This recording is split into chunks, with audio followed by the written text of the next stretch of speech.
2024 masa transisi yang akan dilepas Pak Jokowi untuk menjadi pengganti sebagai penerus kerja besarnya ini diributkan oleh hal-hal yang memalukan sebenarnya. Khususnya kalau kita katakan Nasdem ini memalukan. Karena Pak Surya Paloh itu kalau pidato itu kan luar biasa menggelagarnya. Ini sebenarnya menuai hasil pidato yang terakhir itu.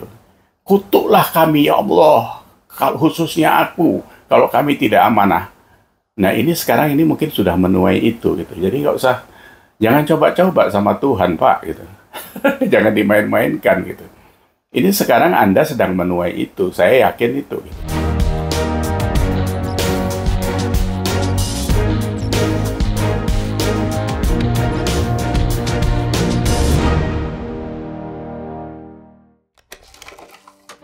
Semangat pagi, semangat Indonesia. Kita lanjut ngobrol di Respon. Ini yang isu yang masih hot adalah tentang Menteri Pertanian Syahrul Yassin Limpo yang sampai kemarin hilang di Eropa. Kemudian ada kabar prostatnya kumat. Nggak tahu tadi malam nongol di Soekarno-Hatta melalui Singapura dengan pesawat SQ. Dan sepintas ada yang jemput kemarin itu. Jadi Ketua Umum Nasdem Pak Surya Paloh kelihatan menjemput. Apakah foto itu benar atau tidak, kita tidak tahu. Tapi yang seru ya pagi ini beliau menghadap Pak Surya Paloh di Nasdem Tower katanya gitu. Ini sudah pasti lah menjadi satu isu yang bisa dikait-kaitkan kemana-mana gitu. Apalagi kalau dia menghadap kira-kira yang mau dikatakan apa gitu. Nasdem ini kan memang dalam pencapresan di 2024 ini membuat gebrakan yang luar biasa. Waktu dulu kita digebrak oleh pidato yang luar biasa Pak Surya Paloh. Nasdem itu partai tanpa mahar. Kalau ada yang korupsi langsung dibubarkan. Tapi ternyata tidak terbukti, semuanya pakai mahar. Sampai 3 orang sudah kena kasus korupsi atau 4 orang ya sudah tidak juga dibubarkan gitu. Jadi itu janji-janji politik seperti yang sama yang lain-lain juga gitu. Dulu kita ingat di 2009 juga ada joke ya bukan jargon.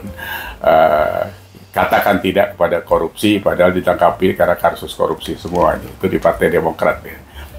Nah, kita kembali kepada Nasdem bahwa persiapan tergesa-gesa yang kita anggap tergesa-gesa waktu mendeklarasikan Anies itu juga dipertanyakan. Katanya waktu itu ada isu bahwa Anies juga mau dicopot KPK terus cepet-cepet dideklarasikan sebagai capres. Nah, menjadi bemper lah capres itu. Seolah-olah kalau itu dicokot ya nanti itu diganjal gitu kan. Selama ini kan seperti itu. Jadi isunya nih Anies ini diganjal pemerintah lah gitu kan.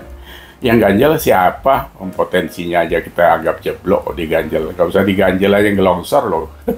Gitu ya. Nah, jadi apa?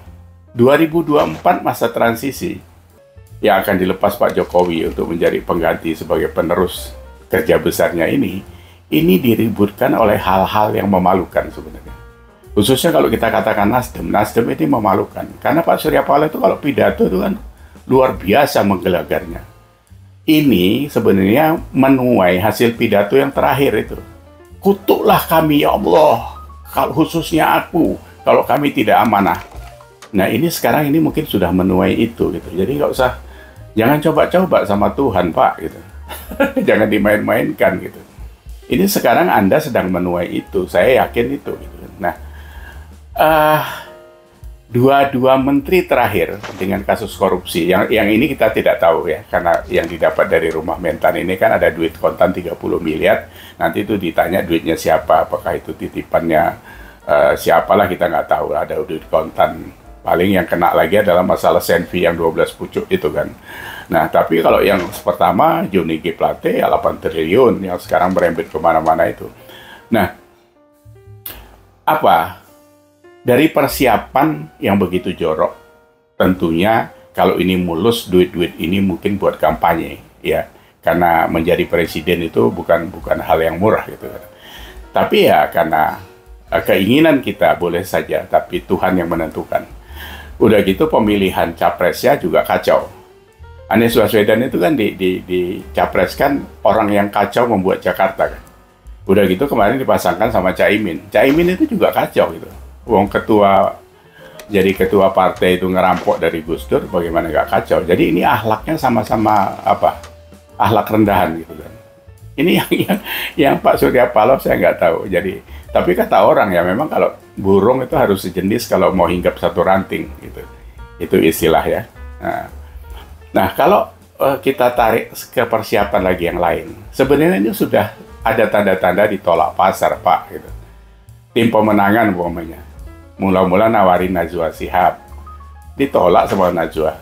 Masa kelas Najwa mau ditarik ke kelas partai yang seperti itu, kelas capres seperti itu, ya nggak mau Najwa. Najwa itu kan jurnalis senior, cerdas, yang bergas kayak gitu, masa mau ditarik ke Nasdem, ditarik ke Anies, jatuh harga dia. Yang kedua Pak Agil Sirot gitu kan, itu juga nolak gitu kan.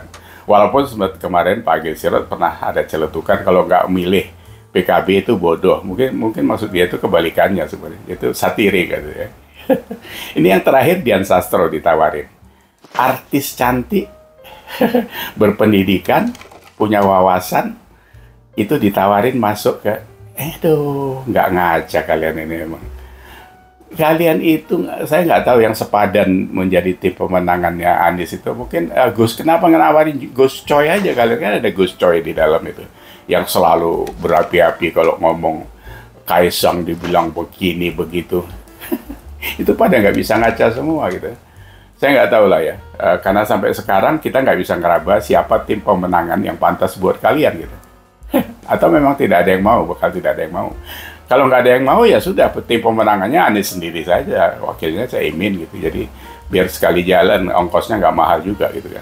Atau Pak Surya Paloh tim pemenangannya gitu, langsung dipegang ketum gitu kan. Jadi itu mungkin lebih abdol kalau mau dilakukan seperti itu. Jadi sekali lagi ini salah satu kecelakaan Indonesia dalam pemilihan presiden tahun ini itu ya ikutnya orang-orang yang tidak berkualitas ini. Jadi memang syukur alhamdulillah kita dikasih oleh Tuhan seorang Ganjar Pranowo yang bakal meneruskan pekerjaan Joko Widodo. Ini udah luar biasa rahmat Tuhan dikasih kepada kita. Jadi ini jangan blessed lagi. Jadi usaha kita harus optimal bagaimana menjaga Pak Ganjar supaya orang dua ini nggak bisa ngejar gitu. Tapi sekarang sudah nggak bisa ngejar lah. Elektabilitasnya kan sudah tinggi, 45, Pak Prabowo 33 atau berapa, Anies pasti di bawah lah gitu. Nah kita juga tidak perlu pongah, tapi kita harus betul-betul sadar akan apa tugas kita di dalam beberapa bulan ke depan. Ini kan 5 bulan lagi kita sudah mengadakan pemilu dan pilpres. Jadi kita sama-sama jaga kekuatan Indonesia sekarang ini, karena ini adalah stepping stone untuk kelanjutan yang akan meneruskan apa yang sudah dipondasikan sama Pak Jokowi ya. Jadi kalau orang-orang ini bukan kita entengkan, tapi ya kita pagari sajalah. Masa 21 provinsi yang dimenangkan Pak Jokowi tahun 2019 tidak bisa dipertahankan? Jadi kalau cari 51% satu pusaran, masa nggak bisa ya kan?